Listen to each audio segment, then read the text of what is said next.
Hello, my name is Dr. Zayas. Just kidding, what's up? My name's Megiddo, and welcome back to Reading the Manual! Yes, that's right. Today we are reading Chapter 3 of the Ableton Live Manual, and Chapter 3 is called Authorizing Live. I'm going to tell you everything from the manual about Authorizing Live. Now, I would have to say, does this guy really love Ableton Live to be going through the manual? And I would have to say, oh, what there?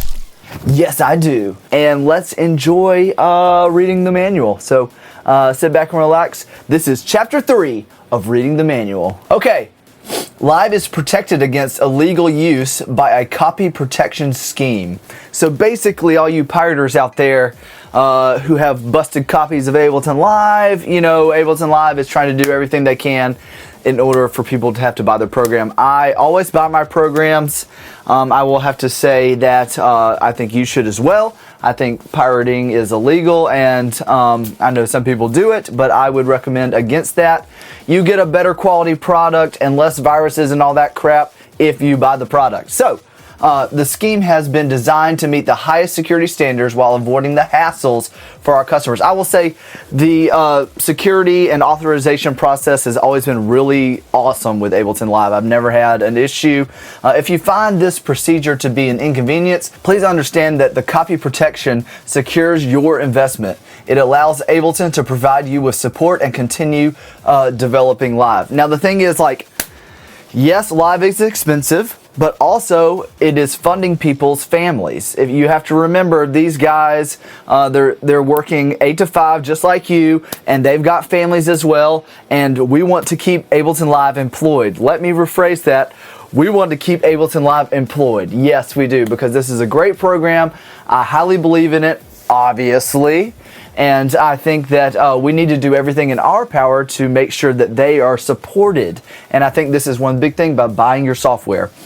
Please be aware that the standard Live license grants you the right to use Live on on only one computer at a time. You can, however, authorize Live more than once under the legal and technical conditions described later, 3.1.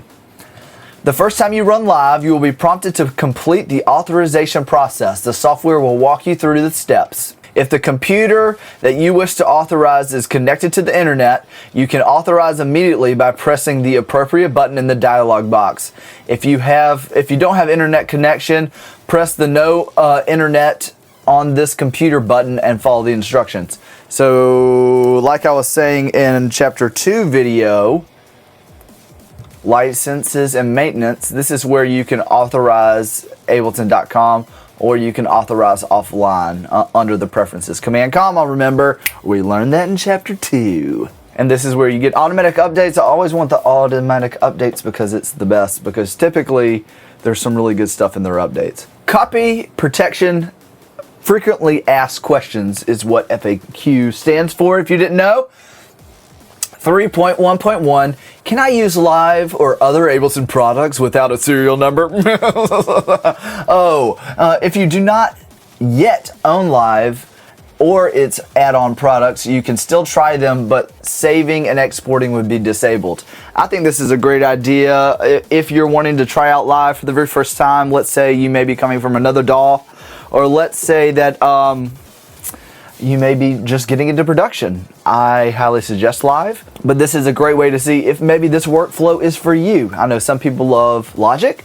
I personally love the way things are laid out in Ableton, and it just works with my brain. No DAW is created equal, and no DAW is better than one another. They all offer different things. It's just about workflow. I tell all of my students that. If trying Live or another product raises your interest in purchasing it, please visit the Ableton webshop, ableton.com/shop. This contains information about Ableton's distributor and dealer network. It also offers you the opportunity to buy Ableton products online. I will say this also, it doesn't mention it right here, but if you're a student at like a college or a university, you can actually get an education, like student discount. So you may want to contact Ableton Live, say, hey, I'm a college student, I want to buy Ableton Live, tell me about your student program, and they may be able to give you a discount. What if I change my computer components? I just did this. I just got a new computer. If you change your new computer components for any reason, Live may indeed ask you to authorize the software another time, which it did. It asked me to authorize, and I did, and everything authorized. Took me to the website, everything authorized. Live does not need to be reauthorized when a computer preferentials are replaced, the audio or mini hardware. It's talking about like your audio interface. Like, these are my audio interface. Like, if I was to change to, let's say, you know, some kind of what's another audio interface besides Universal Audio? An inbox or something like that. That's a pretty standard one. Or let's see, who else? Focusrite makes something. This is one of their preamps. You know, they make something like that. You won't need to authorize Live again. That's basically what it's saying. You may need to authorize Live again if you change out your motherboard, processor, network card, or anything like that. Some computers reformat, like let's say you redo a hard drive, it may prompt you to do that again. I've had to do that. I've changed hard drives. It's asked me to do the same thing. Yes, I can verify that that is correct. The standard Live license allows you to use Live on only one computer at a time. However, the Ableton server will provide you with 2 authorizations in good faith that you will use Live on only one machine at a time. Therefore, you can run Live on both your studio and your tour laptop, but not at the same time. I can verify that this is correct. I have that laptop right back there that's running that video is actually my touring laptop, and this is my production computer right here, the iMac Pro. And I can, while I'm on tour, I have been able to access Ableton Live from there, whether I'm just making a mashup right before a show or something like that. I've been able to use Ableton Live, and I have used it perfectly. I was able to authorize it on both computers, and it's been awesome. That's a huge deal to me. I mean, it just makes working with Ableton Live so like nice, because you can be on tour, and I've been in the Netherlands on tour and been able to make a mashup and then have my main computer here, not on the road, and it's, you know, I can access all my files. It's awesome. Should Ableton Live server reject your demand for another authorization, please contact Ableton's technical support. To use Live on more than one computer at a time, it may require a secondary license, meaning you basically have to rebuy the program twice. I mean, like, but I can't foresee anybody having to do that. But if you do, I mean, you may be like a band, like an electronic band like the Glitch Mob, where you're all running Ableton Live at one time. I'm sure they have 3 licenses. You can get offers, though, it says on these licenses, special rates. So I would email them if you're like, hey, we're an Ableton band. We all want to play together with Ableton Link, which I'm going to talk about because I'm literally going through this entire manual in the video. So I would contact Ableton Live and talk about that. 3.1.4. Can I play my set from a computer that is not authorized? Even if Live is not authorized, you can still load and perform a set with no time limitation.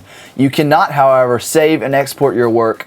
When you go on tour, consider taking along your Live USB installer and a backup of your last state of your computer of your Live sets. Meaning, if I was to take my Live sets from my computer and just take a backup of that so I can have my productions in case of emergency. I mean, like, that's a big deal. Like, Live is basically saying, even if your laptop crashed and all you had was an external hard drive, somebody that didn't own Live could download like the free version and you could still perform. That's a pretty awesome deal right there. I would say that's pretty cool.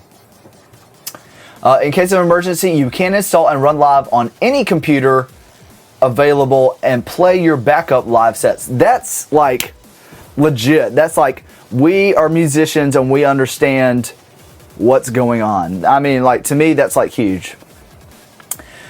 What do I do about any problems or questions regarding copy protection? Please visit Ableton's technical support. I will say that their technical support team has always been very helpful to me anytime that I've reached out to them, and I'm typically asking them really in-depth Ableton questions because I am here trying to teach you how to use Ableton Live, and I like to get into nitty-gritty and really understand all the different aspects of performing to recording. I produce music for HGTV, for T-Mobile and things like that. And then I also DJ and things like that, just to give you a little background on me if you're watching my video for the first time. But yeah, this is chapter 3. It's all about just like, those are some pretty interesting facts if you've never known that. But this is where it is command comma. This is where you can authorize your computer for live. And it's just, I will say I hate those doggle things. Any program that uses those doggles, for instance, like the synth, one of my favorite synths that I love to use, and it's just so much fun, but the REFX Nexus synth, it uses one of those daggum doggles, and I hate it with all essence in me. It's the only program that I will use with a dongle, or whatever it's called. Correct me in the comments. Dongle, I believe it's what it's called. Dongle. You know what I'm talking about. But anyways, I hate that thing. And I've reached out to him. I said, I hate dongles more than anything. So any program that it can do this online authorization and get my serial number or whatever they need to get from my computer in order to register it, I mean, I'm all for it. Anyways, thanks for tuning in. Hope you've enjoyed this relaxing setting. Hope you've learned something. My name is Megiddo. Please like and subscribe and go make some music. I'll see you later. Peace.